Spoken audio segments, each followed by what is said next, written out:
You can listen to The Professional Left wherever you get your podcasts, on Netroots Radio, or at our website, proleftpod.com, where you can also contribute to this podcast. There is a PayPal button at our website, or you can mail us a letter and or contribution at P.O. Box 9133, Springfield, Illinois, 62791. This is the podcast for the week of June 23rd, 2023. It's not safe for work. Recorded live from the Cornfield Resistance, where, for the first and last time in history, we agree with Marjorie Taylor Greene. It's The Professional Left with Driftglass and Blue Gal.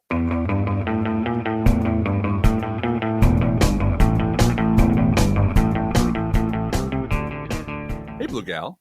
Hi, Driftglass. You know, Lauren Boebert may be a little bitch. Right. But let me tell you something, Driftglass. Karma is a big bitch. Karma's a big bitch. Karma has a long list and a long memory. You know what? Karma has a motto, which is no fair remembering stuff. That's right. It comes back. It really does come back. And hopefully it comes back in equal proportions at just the right time. Sometimes it doesn't work that way. But this has been a big rake-stepping week for our friends, the Republican Party. Not only do they need to distract from Trump's indictments and other grand jury fun and games, but they need to distract from, and we're not making this up, a 2-night interview that Donald Trump gave to Fox News' Bret Baier. It was very bad, Driftglass. And you can hear all of them saying, please, oh Lord, please, make it stop. Oh my God, make it stop. Make it. It went on for 2 days, and the Lord said, that's enough. You've had enough. Instead, we're going to give you John Durham for a couple, 3 days. And that'll be very exciting. So, you know, the Lord taketh away the Donald Trump third night, but he giveth the John Durham hearing.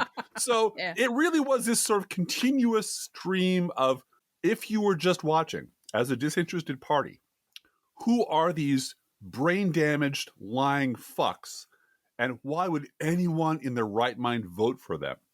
Which, of course, no one on the right saw, because we don't report the news over there because it's scary and smelly. Yeah, we're going to get into that in a little bit. But first, I want to talk about the legacy media, the regular, mainstream media that is still not our friends. Dead tree. Yeah. There was a very good article this week from Oliver Darcy at Reliable Sources, who, as we know from the whole CNN management shakeup, is definitely truly an independent voice. And he wrote about how legacy media has a really hard time talking about crazy people. Yeah. Yep. And particularly crazy people in politics. Mm-hmm. James Comer and his continual failures. The insanity and criminality of Andrew Tate, and the instability and definite conspiracy mongering of Robert F. Kennedy Jr. And as Oliver Darcy says, the failure to describe in clear-eyed terms the outrageous and often dangerous ideas that some politicians and commentators peddle to millions. Mm-hmm. Comer is referred to as the Republican House Oversight Committee chair. RFK Jr. is referred to as Democratic presidential contender. That's right. And perhaps worst of all, Andrew Tate is social media influencer. Yeah. And media columnist Margaret Sullivan was quoted in this article as saying, "This type of normal language news organizations use does not communicate how unhinged some of this stuff is. The language of news gets very watered down and is flattened, and it's hard for people consuming it to understand. It's not normal stuff. The truth is not coming across." Yeah. And it's not their job. They do not perceive it as their job to report the truth. That's right. See, the first part is not true. The second part is true. It is definitely should be their job. And you and I are, before everything else, we are writers. Yep. And as we've said on this podcast at least a dozen times over the last 13 years, we own the entire English language. It's there for all of us to use in all of its glory and splendor and complexity, etc. And the fact that they have chosen this very narrow aperture of not talking about the truth ever, is a choice. This is a choice that corporations are making. There's an entire vocabulary to describe the Republican Party that you use on your blog and Crooks and Liars. I use on my blog all the time and have been doing so for 18 years. That is available to everyone. And even if you don't want to use the swear words that we use, the whole language is there at your disposal. So every time you see a news article that's been flattened and normalized and desaturated and sucked out of all meaning and all fear and anger and warning that this is extremely dangerous, that is a human being in a corporation making a choice not to tell you things. And it happens all the time across the board. And well, this week, the biggest abuse of the English language, in my opinion, in politics is both sides do it. Blue Gal, it is the laziest, most toxic, biggest lie of them all. It's also the favorite big lie of our Never Trump friends, of the mainstream media, of pundits, people who don't want to talk about the truth, always default back to both sides do it. And this week, Mr. Both Sides Do It was Chris Christie. Yep. Chris goddamn Christie. First, there was his launch announcing that he was going to run for president that was grossly and dishonestly edited by CBS News so as not to explain to the larger audience who was watching it on TV at home exactly how Chris Christie was launching his campaign. It got introduced, and we have a couple of sound clips. We're going to play them both for you. It got introduced as Chris Christie came, basically right off the blocks attacking Donald Trump. No, he didn't. That is not how he started his campaign. He started his campaign saying, this is really a problem for both political parties, for leaders in both political parties. Both political parties' leaders do terrible things and blah, blah, blah, blah, blah. Barack Obama divided America. And then Donald Trump divided us further. Then Chris Christie skipped on over to the Bulwark podcast, where Charlie Sykes, who about 5 minutes ago was adamant that Chris Christie was out of the club forever and unforgivably awful, gave Christie a long tongue bath and welcomed him back into the fold, during which Chris Christie repeatedly both sided Donald Trump and Biden. And Charlie Sykes just let it slide. Let it go. And, well, would you like more, Blue Gal? That's what he did. But I want to just push back a little bit on what you've said, because this seems to me like a Jon Stewart situation where mainstream media cannot say, yes, one side is the problem, but they can quote Jon Stewart as saying it. Right. And I think they edited Chris Christie to be going after Trump because Chris Christie is their Jon Stewart. He is their talisman to go after Trump. Within the Republican framework, within the Republican debates, they're going to let Chris Christie do this for whoever, for them, for the C-suite, for whoever it is. Chris Christie will do it. And so that's why he's been welcomed back in. And I think that's why CBS and other news outlets presented Chris Christie's announcement as going hard after Trump, when in fact, Chris Christie first went hard after Barack Obama and said both sides. Right. They edited that out in order to make the narrative somebody's going after Trump. And, that negates our necessity to do it. I think that you have it right, but exactly backward. Oh, okay. Jon Stewart was the guy who would show you what they wouldn't show you. Here's the mainstream media narrative, and here's what actually happened. In this case, they're doing that themselves. The actual narrative is that Chris Christie is running a Democrats and Republicans are both awful campaign. Yep. They will not broadcast that. And Charlie Sykes will not push back against that, because that is not the story they want to tell. That's the campaign that Chris Christie wants to run. And that's what he's pitching to the actual audience in the room that he's talking to. And the reason for that is that the cardinal virtue on the right is not fiscal responsibility. It's not character. Are you fucking kidding me? It's not honesty. It's none of those things. Obviously, none of those things. They never gave a shit about any of those things. The only thing they care about is loyalty. Okay. Loyalty to the team. And the reason you have to be loyal to the team at all costs is because they've been trained to believe by people like Charlie Sykes that Democrats are somehow always as bad or worse than Republicans. Yeah. Always, no matter what. And you can go back as far as you like in the media, as far as you like in my blog and your blog, Crooks and Liars, the dawn of the blogging age. You will find, what was the earliest joke we used to tell back in the old days? You mean the Dick Cheney throwing Dick Cheney. flaming kittens at homeless veterans joke? Right. Yeah. And the punchline is? What are the first 3 words out of Cokie Roberts' mouth? Yeah, but the Democrats. But the Democrats. It's always been this way. It has always been this way. No matter how bad Republicans are, they'll trundle out some whore to say, but the Democrats are just as bad. And they'll invent something. And there's an entire profession that's built on this. It's called the punditocracy. So what Chris Christie is running on is not Donald Trump is a bad man and you should replace him. He's running on, you people in the Republican base had no choice but to vote for Donald Trump. Twice. I voted for him twice too. You know why? Because Barack Obama divided this country.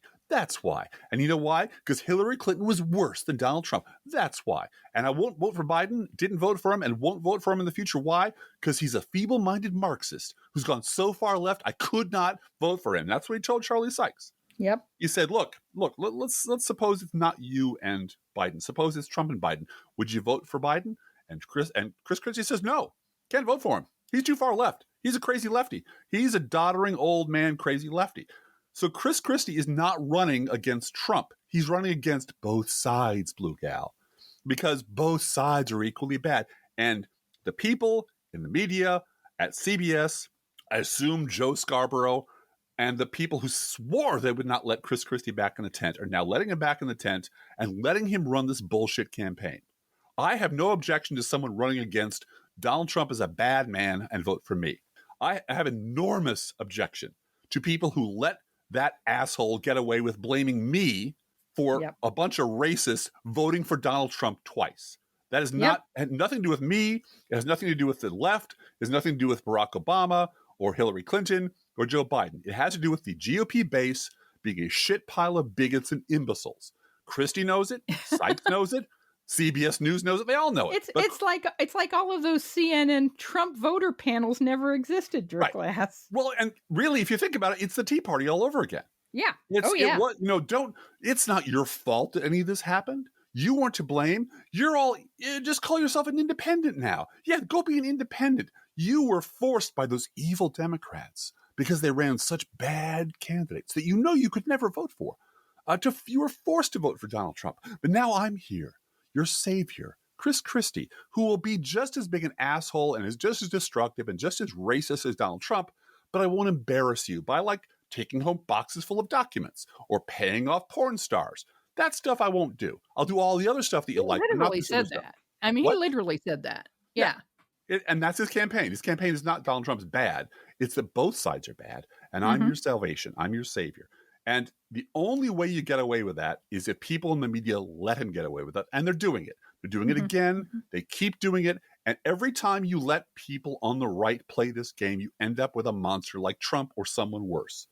The way we got Trump was by 30 years of telling Republican voters that no matter how bad Bush was or Cheney was, liberals were worse. No matter how well Barack Obama was doing, no matter how many things he delivered for the Republican Party that the Republican Party wanted, he was a monstrous Kenyan usurper and had to be destroyed. And after 30 years, it's all on autopilot now. Yeah. It's all Pavlovian. You just say Hunter Biden's laptop and you get 60 million people drooling to vote for whoever said it. And there's no going back from this. And Christie knows that. Christie's not stupid. He's evil, but he's not stupid. So he needs to give base voters an excuse for why they did horrible things, but it really wasn't their fault, which is basically the business model for the entire Republican Party going back about 50 years. And that's that. Now we're done solving the problems of the world, Blue Gal. Let's get on to fun stuff. We have to remind everybody once again that MSNBC is not our friend. Oh, really? Thank you to our friend Steve for coining that phrase. Yeah. MSNBC President Rashida Jones indicated on Monday she would be open to having former President Trump, who is running for the White House in 2024, on the network for a town hall event with guidelines in place to, quote, control the environment. That always works with Trump. Controlling the environment always works with him. Yeah. Now, see if you can count the number of times Driftglass rolls his eyes as I read this sentence. You can't see him doing it, but see if you can count the number of times he does. Quote, if Trump came to you specifically and says, I want to be on your air to do it, would you say yes? Axios reporter Sarah Fisher asked Jones, alluding to a potential on-air town hall. Would I say yes? It would be a conversation. I think you'd have to put parameters about how to control the environment, Jones said during the interview at the 2023 Cannes Lions Festival. According to a clip from the outlet, Jones said her news group is, quote, having conversations with all the candidates about, quote, how to bring their point of view to the audience, unquote. Yeah. They were at Cannes. Yeah. Yeah. Yes, they were. Just talking about stuff, Blue Gal. Just girl to girl. Just, they were doing their hair, talking about, news. No, they weren't. And this they is were all having, the business conversation, and right. She was speaking in C-suite absolutely jargon. Absolutely. And that's because MSNBC is a media corporation designed to make money and attract the largest number of audience eyeballs possible. And you do that by putting a whole menagerie of lunatics on the air and putting enough Republicans and conservatives on the air who will say it wasn't really your fault to hopefully, and it's a fool's errand. It's absolutely a fool's errand. Some might say MSNBC is moving too far to the right, Driftglass. Yes, some might say that. Just as an aside, not that many years ago, I was informed third hand that people at MSNBC, who shall remain nameless, were aware of what I was writing and were aware of this podcast, but I was just too shrill. And strident. I was too strident to be put on the air. The kind of stuff we were saying was too strident to be put on the air. Then I went to sleep and I woke up a few years later and Rick Wilson was on MSNBC and CNN basically reading my blog post from 2005. Yeah. And everyone was going, oh my God, that's so brave. Oh my God, he's so brave. Where can I send him a check? Can I send this guy a check? And all I wanted to know is, his history, right? You know what a mercenary asshole this guy is, right? You know that he hates everything you've cherished, right? Oh no, all I know about him is that he appeared on my TV like a magician. And he started talking like he started fighting for Democrats. And you know what? No one has ever fought for Democrats before. No.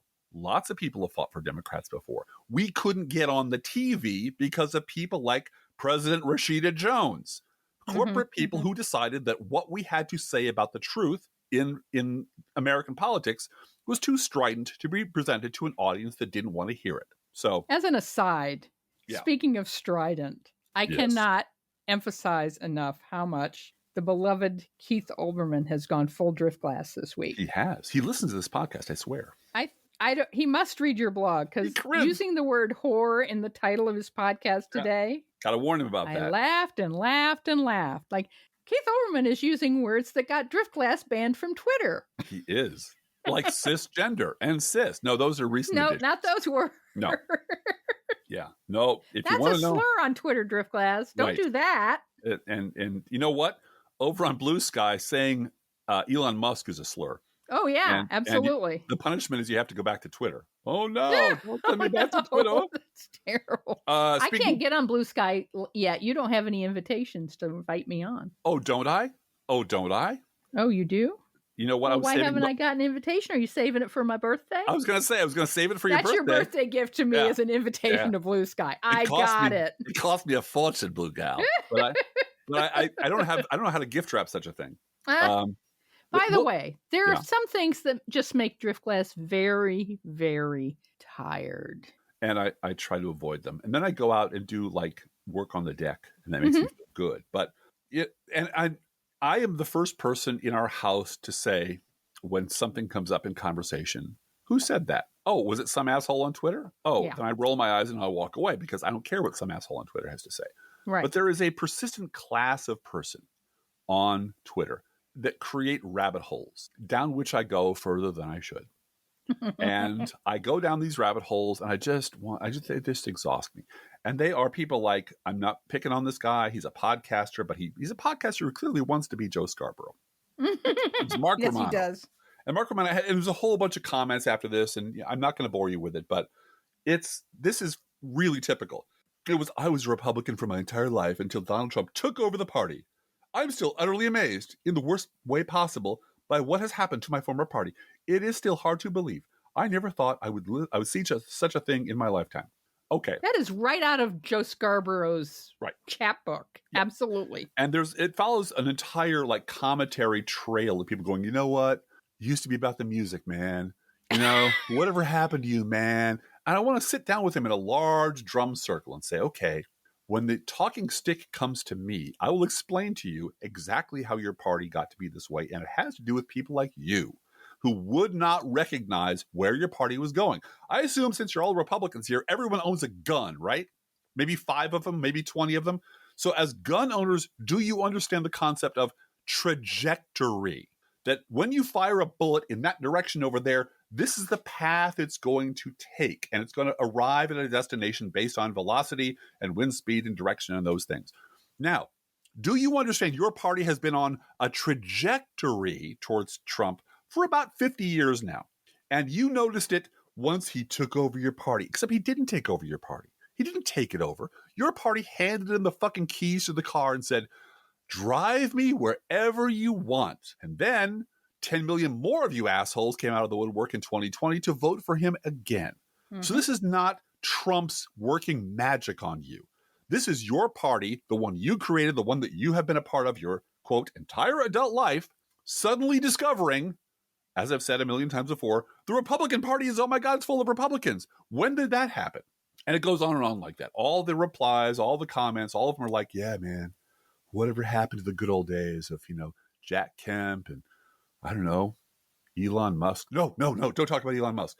And the thing is, as far as I can tell, they're all independents now because of course they are. Because of course, that's why I don't understand why Chris Christie isn't running, you know, for the Forward Party or the No Labels Party. Because that's his thing. You know, he's bashing both sides because both sides are bad. And I guarantee you, if you sit these people down, they'll talk shit about Democrats all day long, about how they had to do it, because they're independents now. Except, this brings me to an article that was in the New Republic this week with a very exciting headline. I'm not going to read you the whole article because that would be cheating. But see if you can see where I'm headed with this, Blue Gal. Okay. Quote, the rise of independent voters is a myth. A recent poll found that nearly half of Americans identify as independent, but they're hiding the real truth about how they vote, unquote. It's a very long article about how almost all people who say they're independent for various reasons, like they don't want to argue politics. So they just say, dude, I'm an independent. And they dip out of the conversation, really aren't independent. And here's a very fun fact. This very nice long article in the New Republic parallels almost exactly a post I wrote 14 years ago entitled The Independent Granfalloon. If you want to go look it up, feel free. Granfalloon is a Kurt Vonnegut term that he coined in the book Cat's Cradle, and it means a proud and meaningless association of human being. The word independent in this context means absolutely nothing. It tells you nothing about a person's politics. It just means either the party isn't crazy enough, right-wing enough, loony enough for them, or it's not lefty enough for them, or they just don't want to talk about it. But most of these people, the overwhelming majority of people who call themselves independents, are not independents. And yet, this entire grifting industry of no labels and Forward Party and Third Way and Country Over Party and blah, blah, blah, blah, are all built on this fantasy that there's an army of centrist independents out there just waiting to be harvested by the right third party bid. It's not true. It ain't ever going to be true. It never was true. It'd be great if it were. That'd be terrific. Except all the things that you are looking for, that independents are looking for in a party, are in the Democratic Party. Absolutely. That's the problem. The problem is a lot of these people cannot bear the thought of picking a side about anything. They can't bear the thought of confronting anyone, because if they pick a side, then their friends are going to yell at them. We know people like that. Mm-hmm. We have people who are friends of the family who, when politics comes up, say, I don't take sides. And when we start talking about some political development they're completely unaware of, that is like screaming in the headlines, they don't know what we're talking about. Yeah, because they don't follow politics. There is a whole group of people who don't want to talk about politics, who don't want to make up their mind, who actively choose to not know anything. And yeah, those people are independents because they're morons. They choose to be ignorant. Yeah. But independents in politics, people who have a political opinion, they don't exist. And we need to stop pretending they vote consistently the same way for president every single election. They do. And that's just a fact. One way or the other. And I do understand people. I mean, you do this. You don't walk into a room where you're in a church meeting or you're in a business meeting or community activism meeting and say, hi, I'm, Joe Liberal. You don't let your politics go in the door before you. No. If you're asked to talk about it, you'll talk about it. There are situations where your politics shouldn't lead. Right. That's just normal. And I have, sympathy for people who work with the public or who have a job where being controversial, and I mean that in the true sense of the term, not the way the news media says controversial and it's some issue that polls at 83%. Oh, this is a controversial issue. No, you mean advertisers are afraid for you to talk about it. Right. So saying you're not interested in politics or you're an independent in those situations is fine. But in your heart of hearts, you're not. Right. You're not. And we saw the inverse of this. We saw after the Bush administration collapsed, we saw the entire Republican Party base just about disappear. Yeah. They vanished like a fart in a firestorm, and they turned into the Tea Party. A conservative, originalist, independent, blah, blah, don't you dare call me Republican. And it's just a way of avoiding responsibility. Paying the tab on the bill you ran up during the 8 years of destruction that you voted for. Right. I don't want to pay for that. I want to run away from that. So now I'm an independent. How dare you call me a Republican? And let's move on. And then you have a clown like David Brooks seeing this going, oh, wow, look, there's a whole bunch of independents out there. Oh, my goodness, there's this new group called independents. They all line up with Republican talking points, and they all have Republican values, and they all believe in the Republican ethos, but they're not really Republicans. We should pay attention to them. And the entire media falls into behind them. And I got to believe, most of these people goddamn well know better.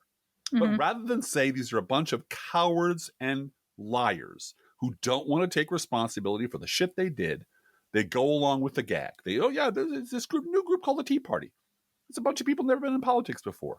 And now they're just concerned, saltily, citizens, not even a little bit racist, even though they're holding up signs showing Barack Obama as a witch doctor and screaming about the Kenyan usurper.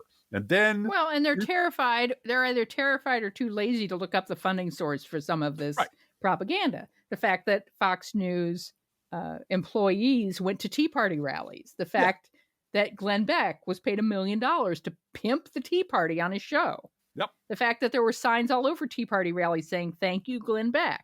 And then... this was organized and well-funded by Dick Armey and dark money. And 5 years after it was, it had peaked. 5 years after the Tea Party lie had done all the damage it was going to do, you had Joe Scarborough and David Brooks within a month of each other saying, oh, you know what? By the way, all those Tea Party people, they're all Republicans. We just did a poll and all these Tea Party people are Republicans. Yeah. Why didn't you do a poll in 2007? Oh, no, because that would have been 2008, 2009. Right. And Joe Scarborough was talking about, and I wrote this up somewhere. I was looking at the TV. I'm looking at these people. Going, these are my constituents. These people voted for me. They're a bunch of Republicans. And we know, Joe, but, that would have been really embarrassing after the Bush administration crashed and burned. These people, have to burn their lawn signs, burn their Bush Cheney literature, put on funny hats and call themselves independents. And you assholes went along with it.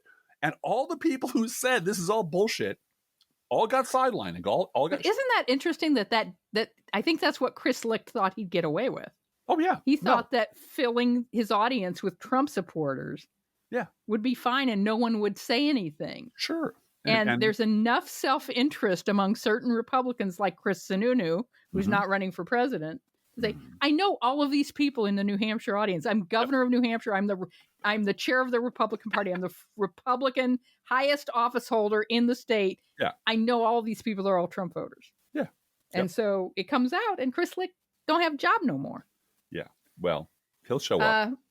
We have to talk about John Durham and how, again, the cover-up has to continue to happen to make sure that people don't notice what John Durham says under oath compared to what he says when he's producing taxpayer-funded content for Sean Hannity. Well, and there's a direct relationship between the Chernobyl level of disaster that happens on the right, on whatever the event is, and the number of layers of concrete they have to pour over it to get people to stop talking about it. Right. And Exactly. John Durham was a fucking disaster. And they had to pour a lot of concrete over it to silence what happened that day. Which, if he had done his job, which was to provide content for Hannity, right? But he couldn't because he was under oath. Yeah. But if he had done that, it would have been wall-to-wall coverage. Yeah. Sirens. Fox would still be talking about it today. Newsmax would still be talking about it today. And instead, here's what happened.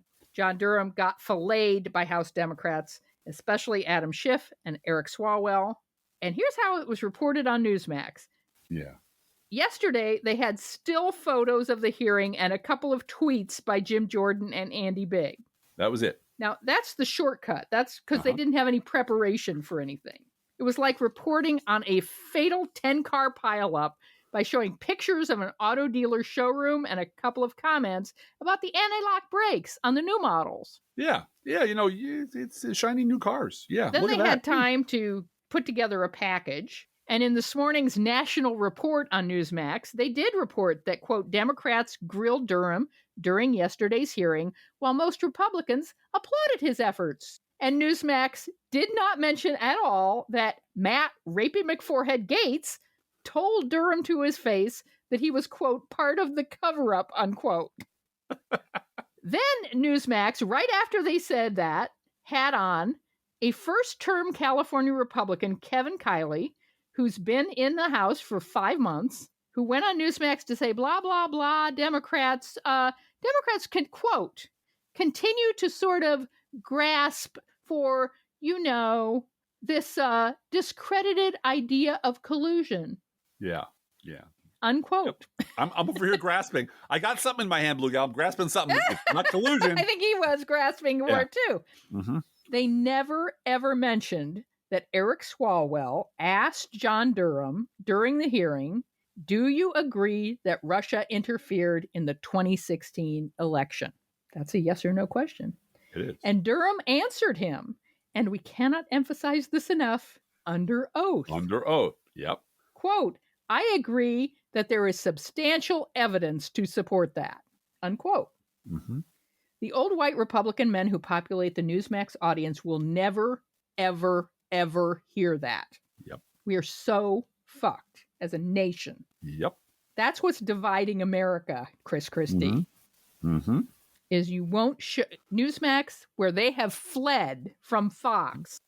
Did you see the tweets to Bret Baier accusing him of using questions written by the Department of Justice? No, and if I may, they did. If I may, I'm going to take one step backwards, but if it's for a purpose. It's the whole idea of people who, like Charlie Sykes, who really, really hates Chris Christie and made no bones about the fact that Chris Christie's out of the club. Now, Chris Christie, he's done a whole thing about how all these prominent Republicans from Trump administration, Bill Barr, have said these things about Donald Trump and how maybe that's the wedge. And it is just amazing to me that this guy, and I know he's a liar and I know he's a fraud, but they keep making the same stupid mistake over and over again.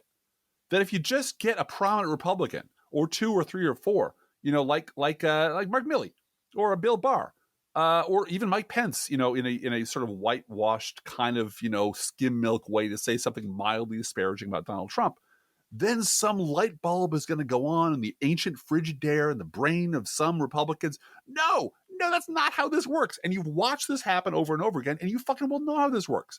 Someone says something that they don't agree, and Rapey Big Forehead goes and tells them, you're part of the cover-up. Right. Boom, you're off the island. Just like that. Your fucking job as a leader of my party is to tell me what the fuck I want to hear. The minute you tell me the thing I do not want to hear, you're a Marxist, doddering, lunatic, secret Dem, and you're gone. And that's what... There's enough credulous Democrats who, when they hear a Republican say something mildly critical of Donald Trump, will go, oh my God, he's speaking the truth. Where can I write a check? Can I write a check to Rick Wilson right now or maybe later today? And all that stuff tickles our ganglia and makes us happy and touches us in our bikini areas. It makes no difference to the people who elect Matt Gaetz to Congress. And Matt Gaetz knows this. Steve Bannon knows this. Roger Stone knows this. And I have a sneaking suspicion that a whole lot of people who pretend they don't know it full well. That's what I mean by Pavlovian. That's what I mean by automatic. These people will not accept reality. They have rejected it. They've told you they're going to reject anyone who tells them anything they don't want to hear.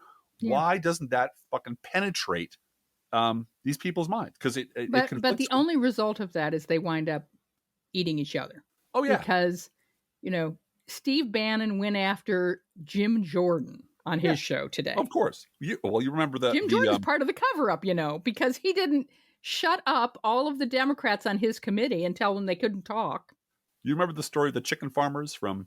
Yes. Yes. Yeah. Eventually, the movement turns out to be 24 guys because everyone else is not pure enough, and they all should die, and they all fight among each other because you got to get to be 100% pure. We're not there yet. I'm praying the Republican Party gets to that point when there's just a bunch of lunatics living in dirt shacks in Montana being funded by Paul Singer. Right. And they're just irrelevant. But we're not there. That's not where we're at. We're still in a place where they have a majority of the Supreme Court right now. Yes, they do. And they have the House of Representatives. Yes. But the entire ethos of the Beltway media and the punditocracy and our friends at the Bulwark who are part of that, who are now subsidiary, is to pretend that somehow the Republican Party can be saved and returned back to glory as it was. Well, if it only has to this be. And that. Yeah. It has to be because the horse race is their source of income. Yes, it is. Yes. So no fair remembering the origins of the reality-based community, Driftglass. No. I do want to say one last thing, which is the quote of the week for me was Nancy Pelosi looking over at the other side of the House of Representatives and saying, "You look miserable. You look miserable." And they do, because they are strung up like puppets, and Donald Trump is pulling the strings.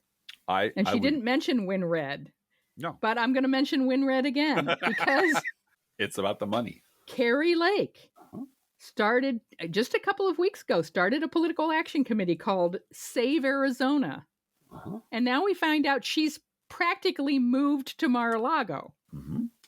And I knew when she did that, when she had that press conference to announce her Save Arizona political action committee, that all of that money was going to be spent at Mar-a-Lago. It had to be. And I looked it up yesterday. And how is that fundraising activity being platformed? WinRed. Because of course it is. Because all of the money has to go to Donald Trump. And mark my words, it's probably not going to happen until after Donald Trump dies and his children start fighting over who gets to inherit WinRed. And then everyone's going to line up to be Khrushchev after Stalin died. Right. And say, he was great, but it's time for us to move on. Let's not dwell too much on what he did and how we're going to redo the financing of the Republican Party now that the great leader has passed on, and we're not going to let it all flow. The cut that this for-profit organization takes off the top of every Republican donation, whether it's a House race or the presidency, we're gonna do it differently. When you talk about Nancy Pelosi, the words she says are great. I picture her leaning back in her chair, holding a fatty that John Boehner rolled for her, and striking an Ohio blue chip off the sole of her shoe, lighting up and going, "Yeah, you guys are kind of fucked, huh?" And just blowing smoke rings over at my Kevin and going, "Yeah, you guys look really miserable. You must really hate your lives. And why don't you go get a job doing anything else than this? Because clearly this makes you sick and miserable and makes you hang out with lunatics." Well, that was Adam Schiff's speech. Yeah. Why don't you side with the right side of history? Yeah. Well, we can't. You can't. You can't. You are trapped. I take everything I did to impeach Donald Trump as a badge of honor. Right. And you are now trapped in the bear trap that you built yourself. And there's no way out. No way out at all. And Marjorie Taylor Greene is trying to expunge Donald Trump's impeachments. Yeah, that's for next week, Blue. Don't give away all of our tricks. Speaking of news, you want to do a news roundup? Yeah, let's do a news roundup from Florida politics.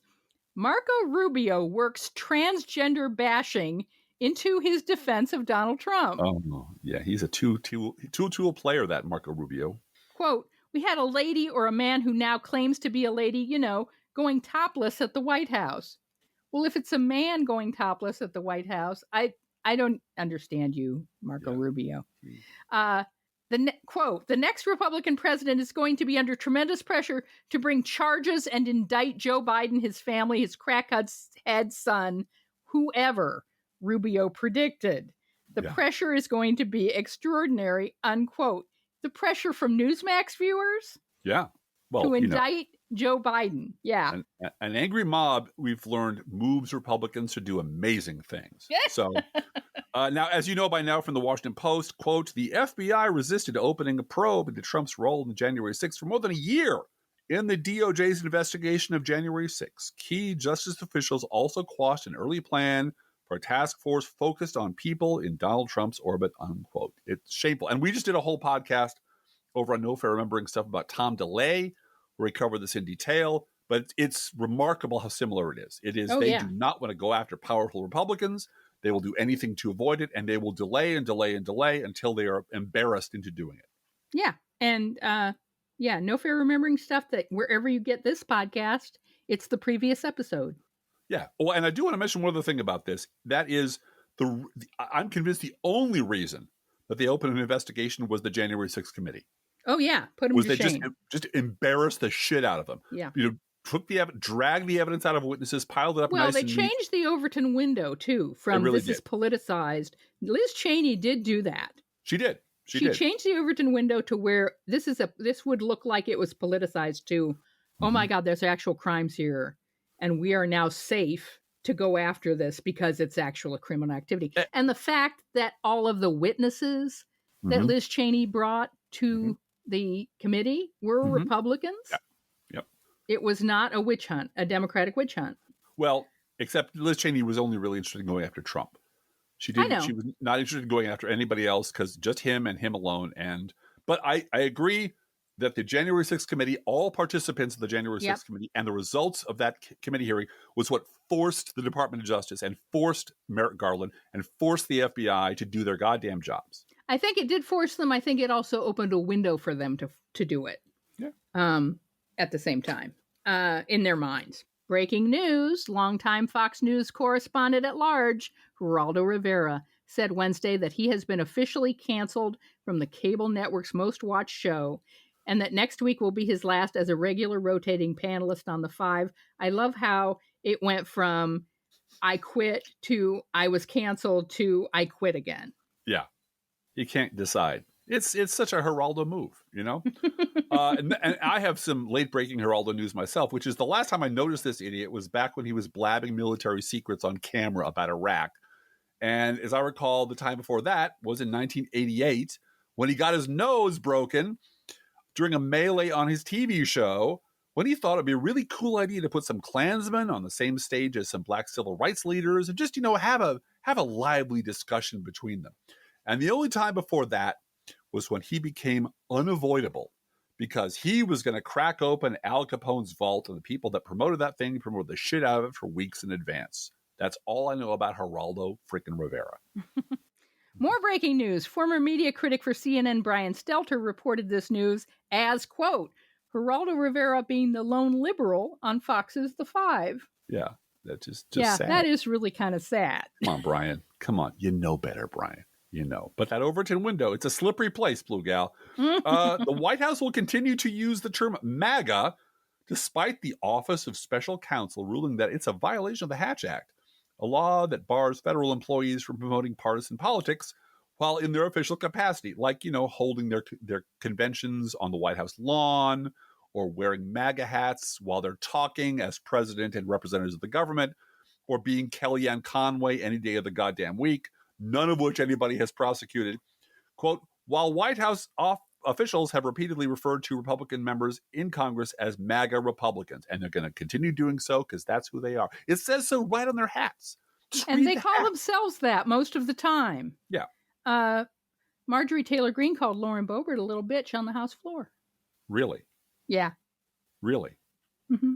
I just want to let that sit for a minute because, when Toilet Piranha Veronica and Toilet Piranha Betty fight, we're all winners. Well, I'm betting on the toilet. You know, I'm putting my money right on the toilet. Just keep going. And they were fighting over like who gets credit for impeaching Joe Biden, which is just the worst. The Supreme Court upheld a 1978 law that prioritizes Native tribes when American Indian children are adopted. The vote was 7-2, with Justices Clarence Thomas and Samuel Alito, of course, dissenting. From the If Polls Voted files, 61% of Americans say overturning Roe v. Wade was a bad thing, while 38%, there's that 38% again, Rick Glass. Yeah, indestructible. Said it was a good thing. Yeah, this is from the BBC from across the pond. Hey, Andy, how's it going?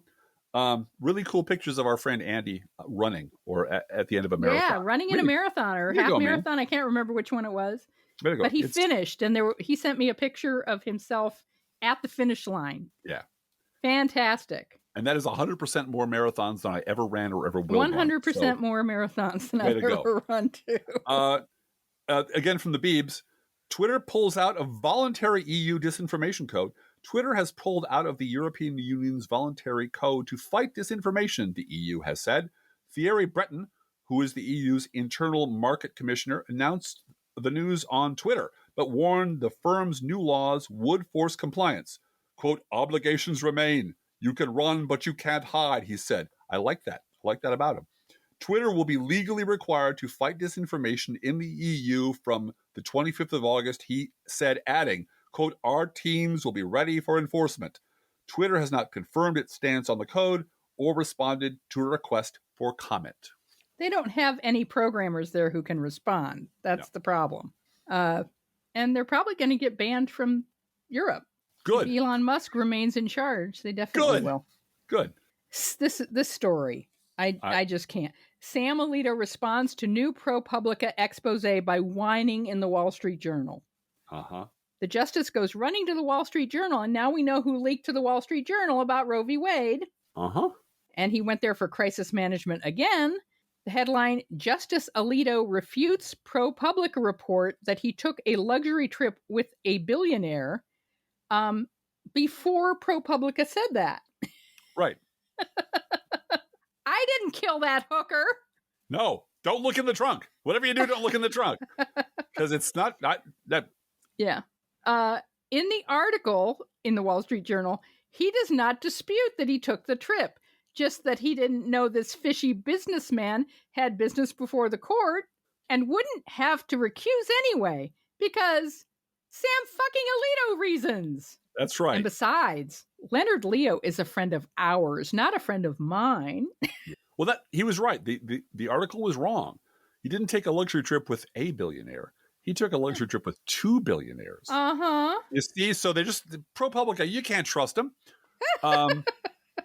On Twitter, free speech absolutist Elmo Mush, whose brain is broken beyond repair, has announced that the words cis and cisgender are considered slurs on his platform, and that repeated targeted harassment will result in, at a minimum, temporary suspension, and you'll have to work on the road gang paving the 70-mile driveway in front of Elmo's house. So don't do it, people. Again, if you want to talk to me about Twitter jail and how to handle it, I'm your go-to guy. I was there 4 different times. He was in there for a long time. I was banned for life. Time. Yeah. And I can tell you where all the best books in the library are and what the best food in the cafeteria is. Mm-hmm. If the Republican National Committee doesn't mind a candidate from prison, why are they so opposed to letting ex-convicts vote in Florida, Driftglass? Yeah. If Trump is convicted before they're going to pass a law that says convicts can't vote except for Donald Trump. Yeah. It'll be the Terry Schiavo version. Exactly. It'll voting be the law. The one-person bill. They'll pass one special law pass for it, one too. special person. Yeah. Oh, sure they will. Saturday is the 1-year anniversary of the Dobbs decision overturning Roe versus Wade. 68% of OBGYNs said Dobbs made the management of pregnancy-related medical emergencies worse, while 64% said the ruling has worsened pregnancy-related mortality. This week was the 5-year anniversary of Melania Trump wearing her I Don't Really Care Do You jacket during a trip to a migrant child detention center. And a lot of you have written in and said, why aren't you doing more celebrity news? So literally no one has written asking that, but I thought this was kind of fun. Kevin Costner's estranged wife, Christine, is requesting $248,000 a month in child support. And Tucker Carlson's racist producer, who had all those chat room messages, those embarrassing chat room messages, he's now a producer for Charlie Kirk. And we're really sure that health insurance is included in his compensation package. Yeah, unlike ours. And Yep. I was going to do some math about how long it would take us to make 1 month of Kevin Costner's child support, but my calculator doesn't go that big. Yeah, it's a calculator from 1988. You can do the word hell by doing 3s and 7s. Yeah, we can do that on our calculator. And you know but what I else? cannot divide $248,000 into what we make in a month. So sorry. You can also use it to write the word boob if you know what you're doing with eights and zeros. Just say this is a trade secret. It's a technical stuff. Mm-hmm. The House GOP voted to censure Adam Schiff, probably propelling him into a U.S. Senate seat as a result. Hopefully. Yeah. Well, I like Katie Porter a lot. I like them all. I'm not gonna. It's so hard. It's so hard because you've got great candidates throughout the California ticket. It's an embarrassment of riches, is what it is. It is absolutely. Barbara Lee's fantastic. She's all awesome. Amazing. And you in California are so fortunate to have so many great people spending $1 billion on one Senate seat. Yeah. Again. But they voted to censure Adam Schiff. The measure, which passed 213 to 209, formally censures Schiff and directs the House Ethics Committee to investigate his actions. All 5 Republican members of the House Ethics Panel and Representative Ken Buck of Colorado voted present on Wednesday's measure, probably so that they don't look bad when they have to investigate him. Mm-hmm. That shows some awareness I wasn't aware that they were capable of. Kevin McCarthy promptly lost complete control of the House floor and was drowned out by Democrats shouting, "Shame, shame, shame," as he tried to make everyone shut up. Then Nancy Mace, remember her? She's the one that had the Antifa graffiti on her own house. She's the good Republican, Blue Gal. Oh, yeah. She's supposed to be the good Republican because she's pro-choice, supposedly. Mm-hmm. However, it's obvious to many, many people that she spray painted her own house with graffiti that, in addition to saying swear words about her, mentioned that they should pass the PRO Act, which isn't something usually that Antifa cares about. When I tag trains and sides of buildings, I always include a little policy, referral of Senate resolutions and House resolutions about what people should vote on and why. Nancy Mace is obsessed with defeating the PRO Act, which is a union bill. Yeah. And so she spray painted on her own house. Allegedly. Passed the PRO Act. Yeah. Okay. It's in her handwriting, the spray painting. Anyway, Nancy Mace went on Fox and said with a straight face that Schiff had leaked classified information. Yeah. Every accusation is a confession, Nancy. Yeah. Haven't you learned that by now? Your president, who you ran outside of Trump Tower to beg for support, actually mishandled classified information. In the worst way possible. Yeah. And the same conservative lunatics who censured Adam Schiff are also planning to use a privilege resolution which requires a speedy floor vote and bypasses the committee process to call for the impeachment of President Joe Biden and his cabinet secretaries and Franklin Roosevelt and probably Santa Claus. House Republican leadership would rather they not do this, but House Republican leadership has no control over their lunatics. Their lunatics run the show. And the Texas Senate, who, is really trying to get rid of their most corrupt person, voted to bar Senator Angela Paxton, the wife of the defendant, from voting in her husband's impeachment trial. Yeah. She said that was her duty. Yeah, her wifely duty. Is it her wifely duty, Class? Yeah, I think it was. And you know what? If they just let her vote on one element of the impeachment, the whole mistress thing, part? Yeah, I think she moving might the want mistress, moving the mistress closer to where he worked because it would be more convenient. Yeah, because he's all about efficiency in government. I just want to go fuck my mistress and get back to destroying Texas. Class, you were going to do a full disclosure and tell everybody that you and I sleep in the same bed. I was. It's There's a whole thing we had, a conversation you and I had about just transparency and disclosure and what employees of the Professional Podcast should know and what the management should know and how we keep secrets from one another and how there's a lot of tension in management. I said, oh, wait a minute, that doesn't apply to us. There's two people who work here and we sleep together. So problem And we solved. have for about 13 years. We've been married for 13 years. Yes. And before we were married, we don't talk about that. There was no funny business. There was a little holding hands, a little smooching in public, but that was it. Because, we respect the institution of marriage. Meanwhile, in local news, the Argonne National Laboratory has finished building a $500 million supercomputer that's shaping up to be the fastest in the world. The new computer, called Aurora, is among the first examples of a new class of blindingly fast machines that can reach exascale, or the ability to do a quintillion, or 1 billion calculations per second. This computer could figure out 248,000 divided by whatever blue gal. We got to get in on this. To put that in perspective, Aurora can do in 1 second what it would take the Earth's population 40 years to accomplish if everyone was doing one calculation per second. It's the sort of speed that is in handling staggering volumes of data that enables cellular level simulations of parts of the human body or models of the universe which weren't possible before. Awesome stuff. So for those of you who don't know, the Argonne National Laboratory is in DuPage County, Illinois. Illinois.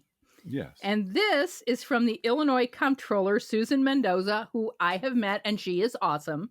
Yes, she is. I was so happy to celebrate April Poole of Springfield's Coalition of Rainbow Alliances and others doing great work downstate. We must not just tolerate, but celebrate and affirm our LGBTQIA+ community. Here in Illinois, we are leading the way. As we have seen recently in other states, the rights of our LGBTQ friends can never be taken for granted. We in Illinois stay strong in our support. We passed marriage equality before it was federal law, Mendoza said. And she goes on, we have enshrined protections for our transgender residents, but we must stay vigilant, and we must continue to set the standard for other states to follow. We must continue to show what is possible when you truly believe in freedom, liberty, and justice for all. Hell yeah. She's awesome. She is awesome. Each week we post to our Facebook page and website an Internet Kitty sent in by you, the listeners. This week's Internet Kitty is a dog named Gizmo. I checked our archives. We had a cat once named Gizmo as Internet Kitty, but we've never had a dog named Gizmo. In this photo, Gizmo is definitely what you call checked out. Our cat Bosco does this pose where he just lays off on his back and collapses. Down. And we always say in an Irish accent, he died. He died. It was so sad. Bosco we have to have an Irish wake because he died. Yes. Of course, Gizmo eats freshly poured pet food, our fake sponsor. Whether you serve pet store perfection or dollar store dreck, your pets will sit on the kitchen floor and demand that the food they eat is only freshly poured. Freshly poured, oh my Lord, it's freshly poured. Oh my Lord, it's freshly poured. And you can visit Gizmo at our Facebook page or website. And you can send your Internet Kitty, dog, or other pet to us at our email address, proleftpodcast@gmail.com, where you can also write to both of us. Feel free to write us. We love hearing from you. Be aware that if you write to us at any of our addresses, we reserve the right to read your email or U.S. Postal Service. Go Postal Unions! Letter on the air unless you say otherwise. Don't forget our gourmet coffee guideline. If you can afford to buy an iced coffee, an espresso-based beverage for yourself, buy one for us. This is not charity. This is our job. This is how we make our living. And someone gave us coffees on Buy Me a Coffee this week and said they'd never donated before, but they loved our show and wanted us to have some coffees. So thank you for that. Thank you very much. Buy Me a Coffee is a quick way to give a low amount.